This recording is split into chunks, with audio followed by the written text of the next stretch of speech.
Having had done a number of films with Pacino, I'd always wanted to do a large gangster film where he would have a part to play in this genre. And it occurred to me that this was not the old Scarface, because the old Scarface had to do with Prohibition, but the rise and fall of a gangster, an American gangster, a dynasty. I talked to Al about it, and I said, there's something here. I don't know where it is yet. We started to work on Scarface with David Rabe. That was the first screenwriter on it, and David and I were working on it, and the screenplay was not exactly going like everybody wanted it to. And ultimately I felt that we couldn't all agree on what we were trying to do, and David and I left the project. He says, well, why don't you do this about the cocaine world? And it occurred to me that that's it. That's it. He came to me after the failure of my picture I directed called The Hand, and wanted my services back as a writer. And I needed money, and I was in a tough place. I was leaving America, and he said he wanted to do Scarface. I said, I'm not really interested in remakes, It was not until Sidney Lumet came into the picture, I think shortly thereafter, we had another conversation, and he told me that Sidney Lumet was very anxious to do the movie and wanted to do it Cuban, Miami, 1980, 81, the Mariel boat lift to Miami. I started into the research into Miami. I went to Miami extensively, and I got to know both sides. I got to know the law enforcement side, the attorney's office, the gangster elements through the lawyers, the ex-gangster elements, and then eventually I wanted more, and I plunged on into the Caribbean. I went down to Bimini. On another trip, a separate trip, I went to Ecuador and to Bolivia. My wife was with me because she was sort of like part of my security. A man with a woman that seems a little less sinister or less intrusive than a single man. Naturally, we struck up conversations with a lot of guys with jewelry, kind of playboy types. And I told them I was a screenwriter and I was doing a movie about this stuff, and they were flattered. We started talking and went back to their place, drinking, snorting, having a party. And I had mentioned the name of somebody who had helped me in Miami with my research. This person had been a defense attorney. When I mentioned the name, their faces went white. It meant that I may have been in some way connected to the prosecution or to a cop or an enforcement officer, and I was just pretending to be a screenwriter, and I was going underground here. I knew I was in trouble. It was a scary moment, and it was good for me to get back in touch with that fear that I had felt so often in Vietnam. Because that fear is sort of what the essence of Scarface is about. If you can capture those moments of fear, the concept of you don't know what's going to happen next, the violence can come at any time. And I wrote Scarface in Paris, actually. It got me away from that world of cocaine, because I was doing cocaine myself, and it was interfering with my thought process, and my brain cells were being damaged, So I really needed to get away from America, because I knew too many people here were doing coke. It was a time of cocaine and excess. I just got the script, and on the first reading of the script, I realized how Oliver had captured that world and made it his own, and brought out that the wonderful texture and nuance and power. When Sidney read the screenplay, he didn't quite like it. He felt it should take more of a political direction, and I thought that not only wouldn't work, it wasn't true. He thought it was too violent and over the top, and wasn't what he wanted to do. So he left the project, which was disappointing. And obviously I would have loved to have directed. I had directed The Hand and Seizure, but it was a big film with Pacino, and they would not let me direct it. I went out and looked for another director, and ultimately found De Palma, who saw the film as I saw it, as Oliver had written it. Bregman had developed with Stone was completely different. Nothing I had ever envisioned, and that's why I liked it so much, because it was a whole new way of approaching this material. And those elements were in the original script. I liked the material specifically because, to me, it was sort of like a modern metaphor for the treasure of Sierra Madre, where cocaine becomes gold, and it's a kind of the American dream gone crazy, where you have this product that you can turn into millions of dollars, but in the process you destroy your life. Bregman made some very important and very helpful suggestions. Pacino had some good ideas. Brian De Palma came onto the project and was very supportive, and when we came to shoot the film, he allowed me to take part in the film, be there and study it. You know, Al is very much interested in the material and how the character is developed and how it's plotted out. And Oliver, of course, has very strong opinions, and it was a kind of lively collaboration, as I recall. I would say the most defining experience about Scarface was my first opportunity to work with a truly great actor. Working with Al, he's like an incredible talent. All of the films that I have made with Al, I have created for him. Specifically for him, specifically for the things that I thought he could do best playing. I have a long and an old relationship with Pacino. I represented him when he first started, so I have a great knowledge of his instrument, which helped me in Scarface and the other films I made with him. Piece of so many different kinds of gangsters we've seen. He was representative of a collective person. He wasn't organized so much. He seemed almost like a renegade in all of this.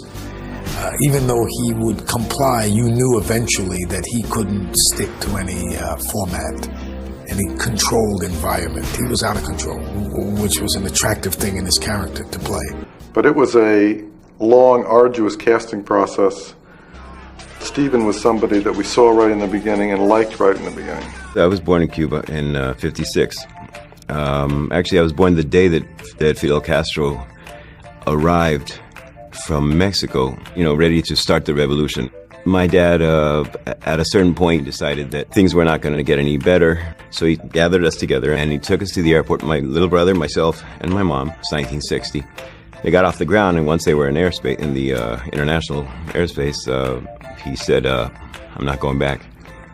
I'm out. I'm gone. So he arrived in Miami. He had a dime in his pocket. We lived from house to house, from different people's houses in the first few months, and did the whole exile experience.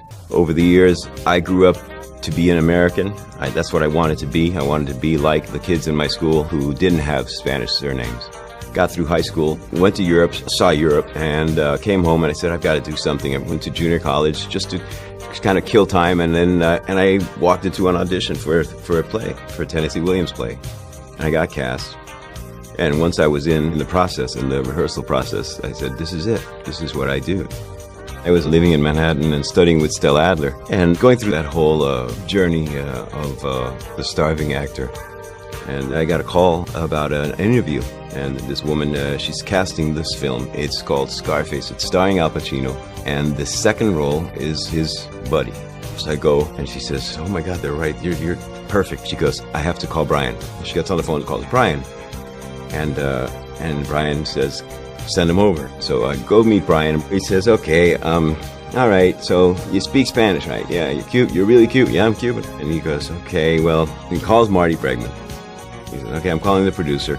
Calls Bregman, he goes, yeah, he's right, he's perfect. So I went back to LA and I met Marty Bregman. And Bregman, from day one, says to me in his voice, he says, kid, you're gonna do this movie. You're gonna play Manny. You can't get the part yet because there's a lot of variables, a lot of things. But hang on to this thought, learn this, be it, and be ready when the time comes, step in. You're gonna do it. Stephen Bauer was chosen to play the second male lead in this. After he had read for us. His background certainly didn't indicate that he could stand up on screen next to Al, because most of the scenes were with Pacino. And if you look at any of Pacino's work, it's very difficult to watch any other actor if he's on the screen. And Stephen, in a reading, convinced us very quickly that he was the right person for this. Eventually, okay, you're going to meet Al. He was in Brian's office, and I went over there, and it was love at first sight, though. It was great. I walked in, and he was there. He was there, and he's like a kid, And we hit it off, like immediately. It was done deal. It was like we were ready to start to be those guys. Stephen and I became very close friends, and we spent much time together.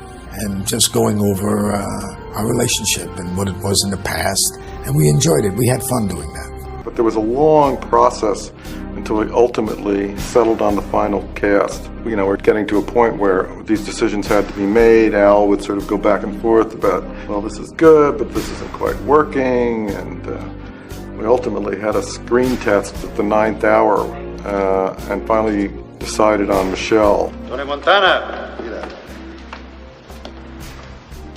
Hello. Annie Rivera. Mira. Michelle Pfeiffer was a young actress that nobody had heard of. Michelle Pfeiffer's agent called me and suggested that I meet with her.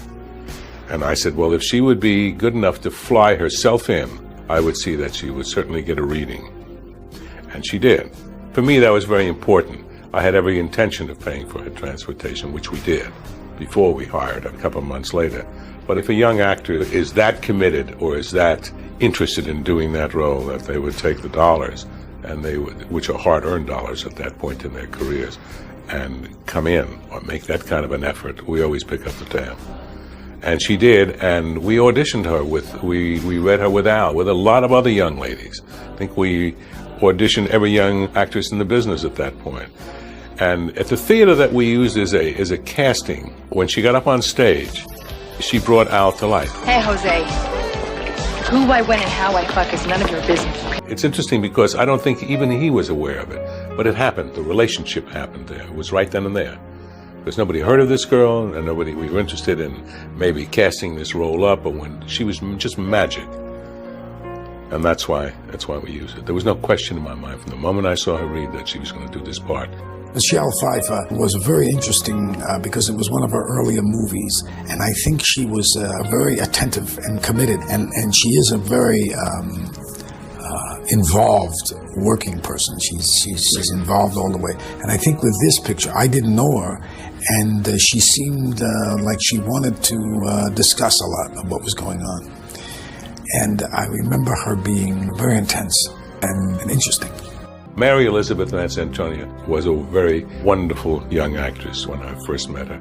And we picked her like we picked Michelle Pfeiffer. We read her, and she was magic. And she was the person. She was Gina. Mary Elizabeth, I remember rehearsing with her and going over some. I can even remember talking about what was going on in this relationship, because it was a strange thing that does take place, and I don't think he thought of his sister that way. But he felt a love for her, and he felt a purity for her that obviously represented something to him. He endowed her with this kind of innocence and saintliness.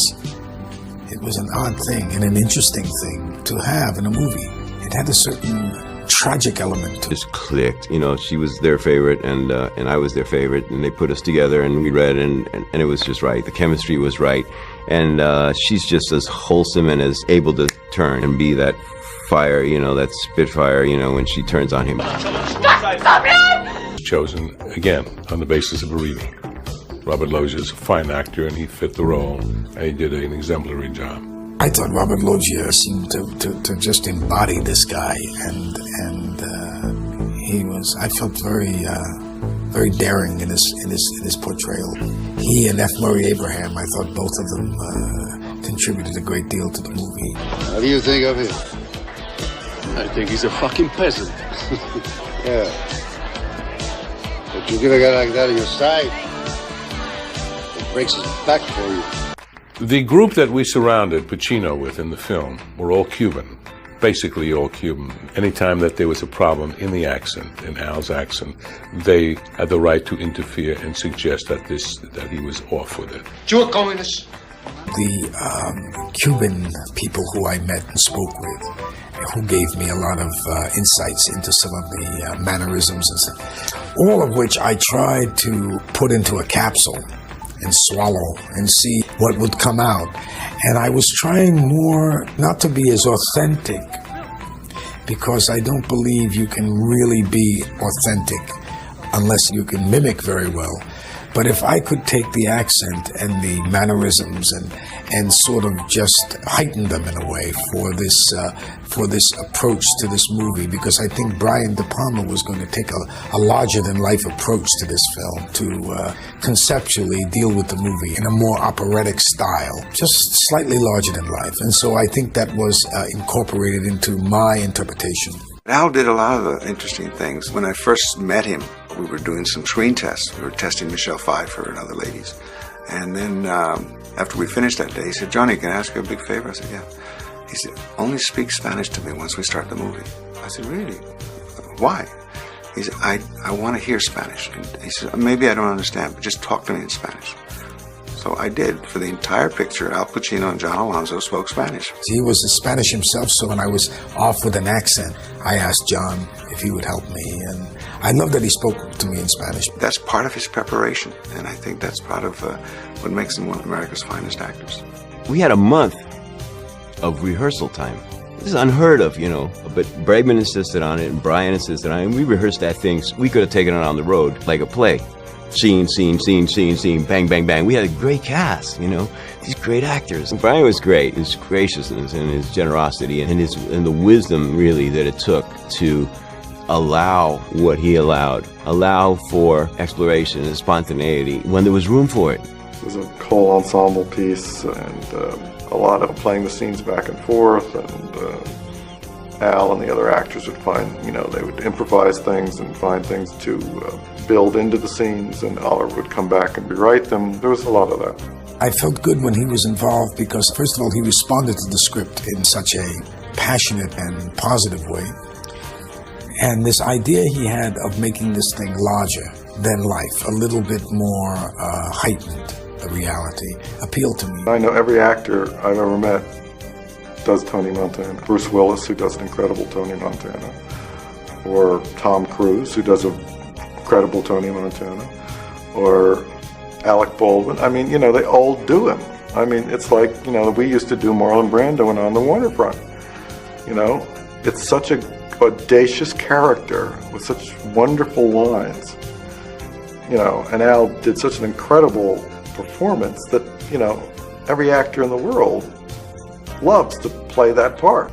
A lot of this had been reported on the news, but nobody had ever seen it in a movie before. And to see these Cuban gangsters and the way they talked, the way they moved, and he just sort of embodied that in that close-up. It's a very well-written scene by Oliver. I think Brian's ideas on the opening of Scarface were very interesting to me, and it was very, again, against the grain, so to speak. Instead of using a big, wide crane shot or something to introduce the character, he introduces him in a close-up, sitting in a chair, and he had the camera roll around him 360 degrees all the way around him. He did the performance to take about maybe 5-6 takes like that, and they were all close. They were all close, and I thought, what a fascinating thing. In other words, he was introducing that face to the audience. And the script is so good, you also felt the personality coming out of him. That arrogant behavior, that Latin machismo coming out of this man with a scar on his face. Felt this character was good with a knife and had fought with a knife. And the scar really came from one of those fights. And I thought it would be interesting if it got to the eyebrow and the action pulled my head away and it went down even further into this part of the face. So there's one up here and here. I like the different places because I think it was evocative of a chaotic wildness in this guy. That he was all over the place. He had one here and one there, Let Al Pacino, Tony Montana, destroy himself, to bring himself down, which seemed to be the case if you study the history, the profiles of the drug lords. You will see a pattern. Money and excess and wealth. Luxury corrupts far more ruthlessly than war. Is this it? That's what it's all about, Manny. The only memory I have of that is putting myself in a kind of trance-like state, because I was in a coked-up state as the character. So I found myself every day going into this room with all these guns and all this smoke and all this hell, actually, and I would put myself in some kind of give myself a kind of mantra and just go in, bite the bullet, and spend the 12, 14 hours there every day in, day out, just shooting that sequence. You find that you get into a rhythm, and if you're relaxed when you're doing it, you can take anything. You get zen about it, because if you for once take a look around you,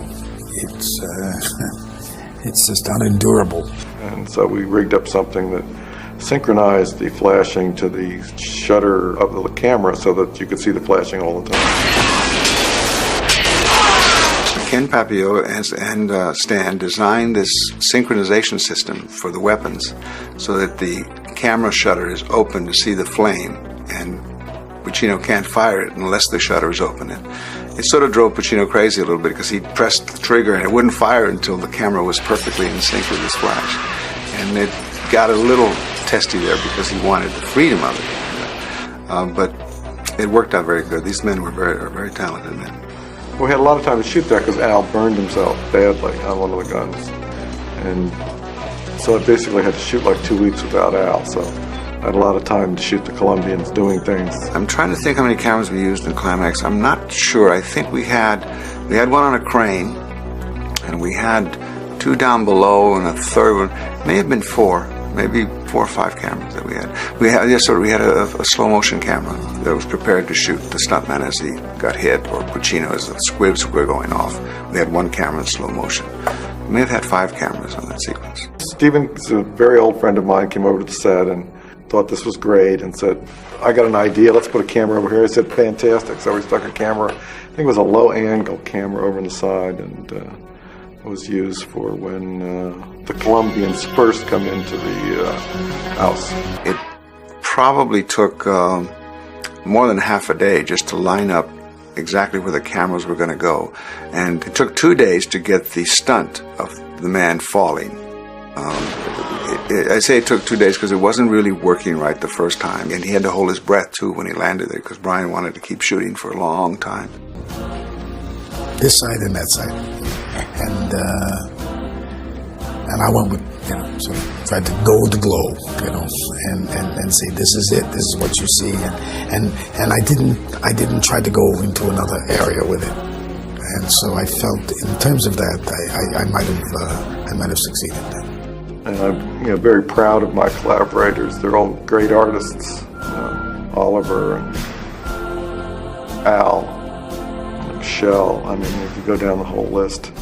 And Bregman. I mean, Bregman was a really fine producer and held this sort of group together.